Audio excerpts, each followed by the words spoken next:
करमणे सावडे येथील रूपा पारकर या महिलेच्या खुनाप्रकरणी काकोडा कुडचडे येथील हुसेन खान याला कुडचडे पोलिसांनी अटक केली असून हा खून चोरीच्या उद्देशाने केल्याचे स्पष्ट झाले आहे, असे दक्षिण गोवा पोलीस अधीक्षक अभिषेक धनिया यांनी सांगितले. चोरी केलेले सोन्याचे दागिने हुसेन याने कुडचडे येथील मुथूट फायनान्समध्ये गहाण ठेवून आलेल्या पैशातून आपले कर्ज फेडले, तर बाकीच्या पैशातून एक दुचाकीसुद्धा विकत घेतल्याचे स्पष्ट झाले आहे. पाहूया हा खास रिपोर्ट. 6 मई को हमारे पास कुडचडे थाने में एक इन्फॉर्मेशन आती है, जिसके तहत शाम को करीबन 6:30-7 बजे कि एक अननोन लेडी की डेड बॉडी एक गांधीनगर जगह पे हमें स्टोन क्वेरी के आसपास लोकेशन पे मिलती है.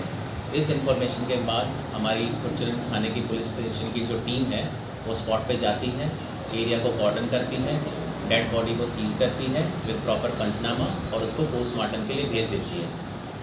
इसके बाद हम इंक्वायरी इसकी रिवील करते हैं. हम इसमें ये पता कर पाते हैं कि जो ये लेडी है इसका नाम रूपा पेरनेकर है. She is 53 year old, window है और ये खामरान जो एरिया है, करमाने जो बोलते हैं, वहाँ ये रहती है. पोस्टमार्टम रिपोर्ट के बाद हमें ये पता चलता है कि इस लेडी के सर पे किसी आयरन ऑब्जेक्ट से मल्टीपल हैमर किया गया है, जिसकी वजह से इसकी डेथ हुई है. स्कल पूरा फ्रैक्चर्ड था. इसके बाद हमें पता चलता है क्योंकि इसमें फाउल प्ले है, इमीडिएटली इसमें जो इंक्वेस्ट की प्रोसीडिंग्स थी 174 के बाद इसमें मर्डर की धारा हमने ऐड करी 302 और इन्वेस्टिगेशन थाना की पुलिस ने ली, जिसमें जो थाना प्रभारी हैं उन्होंने इसमें आयु की भूमिका निभाई.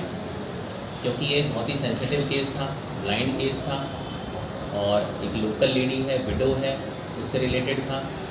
तो इसमें हमने मल्टीपल टीम्स बनाई गई, जिसमें पीआई सांगेन की टीम थी, पीआई कैफे की टीम थी, पीआई कुंकोलिन की टीम थी, क्राइम ब्रांच की टीम भी थी. क्राइम ब्रांच के हमारे डीवाईएसपी राजेंद्र रावत देसाई, फिलोमेना पॉस था, उनकी टीम को हमने लिया और मल्टीपल टीम्स के साथ हमने इसमें अलग अलग पहलू और अलग अलग एंगल्स पे इन्वेस्टिगेशन शुरू की गई.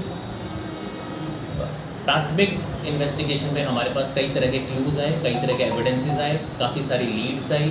हमारा जो थाने की बीट स्टाफ है, एलआईबी स्टाफ है, उन्होंने लोकल इंटेलिजेंस डेवलप करी. थाने के स्टाफ ने टेक्निकल इसमें सर्वेलेंस डाली, सीसीटीवी फुटेजेस को एग्जामिन किया गया. मोर देन 50 सस्पेक्ट्स को इसमें राउंड अप किया गया, इन्फॉर्मेशन को बिल्डअप किया और फाइनली हम एक सस्पेक्ट को ज़ीरो डाउन कर पाए, जिसका नाम है खान, एज 40 ईयर्स. हुसैन खान को जब हमने सस्टेन इंटेरोगेट किया तो ये ब्रेक डाउन हो गया. इसने बताया कि he was the one who was involve in the murder of this lady. ये एक ड्राइवर है जो सुमो गाड़ी चलाता है. ये उस दिन जिस दिन ये डिजीज़ है 5 मई को, ये करीबन 9 बजे अपने गोदाउन से निकला था होंडा के लिए. रास्ते में इसने इस लेडी को देखा. ये लेडी ने एक ज्वेलरी पहन रखी थी जो हमारी डिजीज़ है, रूपा पेरनेकर.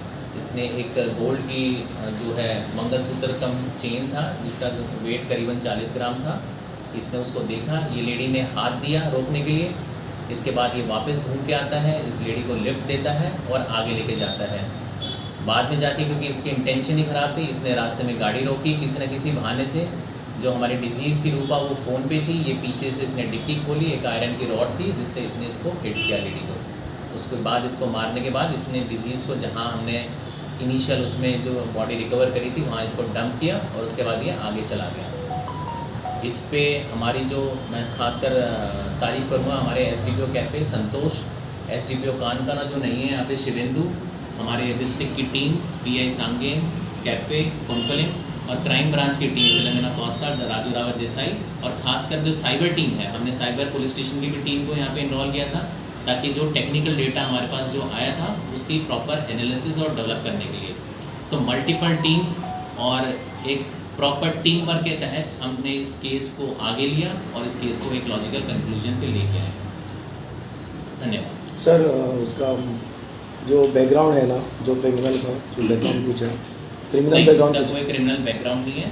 ये बेसिकली एक ड्राइवर के तहत इसको हायर कर रखा था.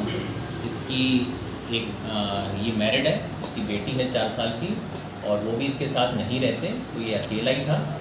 तो nature wise is doubtful, but ये है कि इसका अभी तक कोई क्राइम गोवा में नहीं आ पाया है, तो वी आर जस्ट वेरीफाइंग कि अदर स्टेट्स में ऐसा नहीं किसी कोई क्रिमिनल एक्टिविटी हो। बट ये ड्राइवर था, मंथली इसको 10 से 12 हज़ार रुपये मिलते थे सैलरी। इसकी रिकवरी हुई है सर गोल्ड की? इससे जो हमने सस्टेन्ड इंटरोगेशन की है, इसने बताया कि वो जो गोल्ड चेन जो इसने चुराई है वो इसने मुथूट फाइनेंस में जो है गिरवी कर रखी है, उसके ऊपर इसने लोन भी उठाया है और कुछ पैसा जो इसने और मिला है उससे इसने स्कूटर भी खरीदा है और जो इसका लोन था वो भी इसने वापस राइट ऑफ कराया है। तो वो हमने मुथूट फाइनेंस से प्रॉपर थ्रू इन्वेस्टिगेशन में उसको सीज़ कर लिया गया है। उसमें जो CCTV फुटेजेस हैं जब ये गया है तो वो प्रॉपर एविडेंस है जिसको हम लेके आ रहे हैं अपने केस में, और ये सारी हमने रिकवरी कर ली है। मुथूट फाइनेंस पे जब कोई गोल्ड रखता है सर तो उसका ओरिजिनल डॉक्यूमेंट भी लग सकता है, तो मुथूट फाइनेंस ने इसमें क्या? ये आप बिल्कुल सही कह रहे हैं, इस चीज़ को हम बिल्कुल वेरीफाई करेंगे क्योंकि इट इज़ प्राइमरीली अभी इसको कल रात को हमने क्रैक किया, तो ये इंपॉर्टेंट है जो आपने पॉइंट आउट किया है कि क्या उसमें प्रॉपर डॉक्यूमेंटेशन थी या नहीं थी, और क्या ऐसा तो नहीं है कि वो उनका भी फॉल्ट है, और अगर ये है तो we will also round up. उसका मर्डर कभी हुआ था? ये 5 मई को हुआ है, करीबन 12-1 बजे के 12 या 1 बजे दिन में ये इंसिडेंट हुआ है। उसके बाद पूरा 24 घंटे, क्योंकि वो एक सिक्लूडेड एरिया में डंप किया गया तो इसे किसी का पता नहीं पाया। पुलिस को खबर आई है इसकी 6 तारीख को, जो नेक्स्ट डे है, करीबन शाम को 6-7 बजे के आसपास। सर इंसिडेंट क्रैक कैसे हुआ है? क्रैक पूरा मतलब आपको लीड कहाँ से मिली?